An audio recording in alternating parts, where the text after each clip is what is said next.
Hello mga palangga, kumusta mos?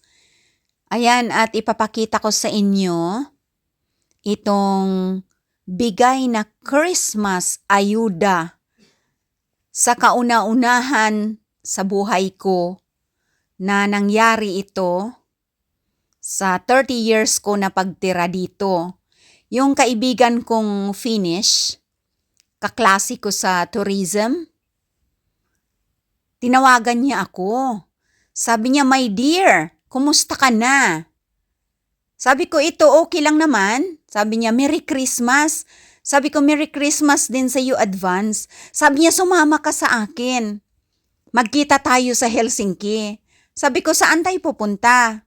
Sabi niya, yung malaking kumpanya magbibigay ng Christmas basket sa Helsinki City.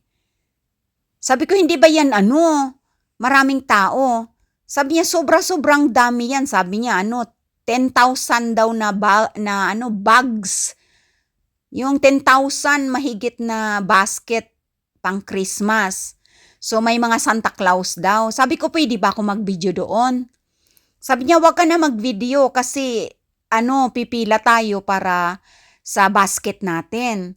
So sabi ko, "Sige, sama ako sa iyo, magkita tayo saan?" Sabi niya, "Hintayin kita doon sa Central Railway Station." So sa madaling salita, sakay ako ng metro, pumunta ko ng Helsinki. So ayan mga palangka, grabe ang daming laman ng basket. Yan, isda yan. Paano namin kakainin ito? Ito ang black bread na special nila dito. Ang dami mga smoothies, mga drinks. Tapos may melon pa, ayan. May burger, may chicken na giniling. Tapos ang daming mga gulay. May itlog pa, may patatas, may carrots. Pwedeng gumawa ng coleslaw chicken. Ayan, may tofu, may hamburger beef, kamatis, cheese. Kung ano-ano pa, ang dami nilang mag-ayuda sa Christmas basket. Ayan, may sausages pa. O diba?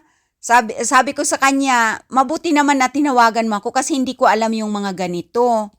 Sabi niya, mayroon yan dito sa Finland na mga nagbibigay ng Christmas basket kapag December. Sabi niya, basta daw naka-join ka sa website nila.